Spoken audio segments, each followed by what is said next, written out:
Should you upgrade your 300 chipset to a 400 chipset with AMD's new lineup of chips? And this is a big question I think that a lot of people would like to know the answer to, and of course me being someone that has an X470, or X370, sorry, 370 chipset in my system right now with my Ryzen 1800X, what is it really worth it, and like what are the performance gains and stuff that we're actually going to see?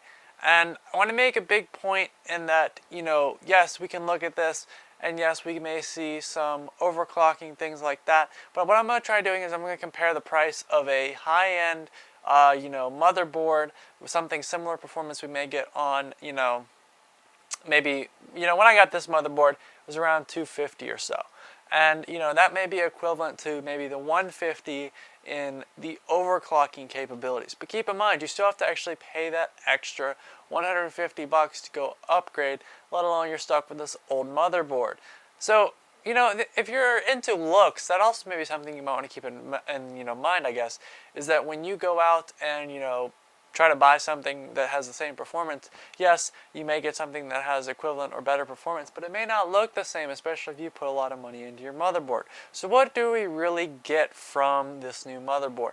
Well, overclocking, the VRMs are a little bit better in overclocking, so that we actually do see some better performance, and that's why we were able to get some really high performance values with the 2700X, I believe. They got some insane overclocking on liquid nitrogen before it's even released, which I made a video on why that's going to be completely insane for overclocking. But I also want to take today's video to talk about, if you're using an old chip and you want to see if you can get a new motherboard to increase that performance, because yes, the motherboard may end up actually being cheaper than getting a totally new chip. What can you expect to gain from there? And to be 100% honest with you, not quite much. You get a little bit better overclocking. Most of the new features in Ryzen, the memory controllers, things like that, while partly due on the motherboard, there is a lot of new stuff that Ryzen adds a lot better performance, better memory overclocking, things like that.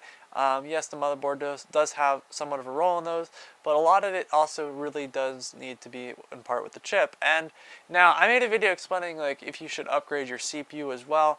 And while Ryzen does have all these fancy things that they're talking about, like we got better memory control and stuff, it really does not make as substantial of a difference as you would think. Honestly, it is still not worth the value just yet. I mean, obviously you're buying a new system, you might as well get the newest chipset, things like that, because you're putting all that money out there in the first place, and at least it will last you. For the price that it will take to upgrade all your components and stuff, it isn't necessarily worth it for the performance you get out of it. I personally, I'm actually waiting for these Threadrippers to actually go down in price with the Threadripper 2nd gen, and maybe even get the first, with the Threadripper 2nd gen. I'm waiting for that to see what we get from those, and maybe even think about purchasing one of those instead of upgrading to a higher chipset, because I just really need that raw performance for the video editing. But if you're someone that's sitting here like, what should I do? Should I get a new motherboard and spend the 100 or so bucks on it? Or maybe you're sitting with the 1600 or something, and you're thinking about whether or not you should upgrade. Keep in mind that the 2700X comes with a CPU cooler, actually a really nice CPU cooler, and you've got all these options to upgrade.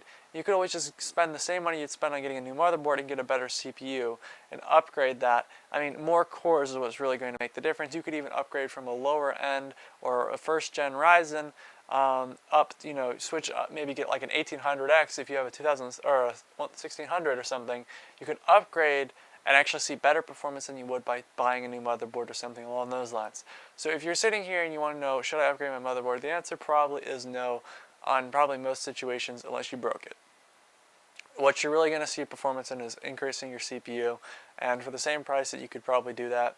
I mean, yes, maybe a nice motherboard, maybe 200 some bucks, but keep in mind that, if you're really into wanting to overclock or something, and you really want to get those extra bragging rights, then I guess that's the only reason you should go for it. Other than that, you've got much better performance in getting either an older gen chip or upgrading your CPU to get something better in the newer gen, I guess. So, looking at performance, go for it if you want that bragging right. If you don't and you just want performance, upgrade your CPU. And if you're sitting on 1800X like I am, there's always a Threadripper, but I don't really see much performance gain in that. And of course, the 4 gigahertz that you may gain from the overclocking will probably not make any difference in your games really whatsoever. So if you're sitting there and you want to know what game is going to make a difference, yes, we'll get higher, slightly higher. The 2700X will have slightly higher, scores, things like that. But keep in mind that you're looking at something that will not make a substantial difference overall, and is definitely not worth spending all the money and trying to redo your inner system just for that. And of course, if you're sitting here waiting for what AMD is going to release later on this year, we've got that actually probably will be a bit, maybe even next year. So you'll have a good bit before your graphics card, maybe a year or so before your graphics card even goes out. So if you're sitting here building a new system, I'd say go for the newest gen. If you're wanting to upgrade, go for getting a better CPU. And if you want to really make a big difference and you're kind of at the top there, then you can always save up for a Threadripper, or just wait, because honestly we'll have to see what Intel comes back with this, which I wouldn't be surprised to see a little clock increase from Intel, and that'd be it. So thank you for watching. I hope you enjoyed. If you did, of course, give this video a thumbs up. Thank you, and check out my channel for other cool tech related things. Goodbye.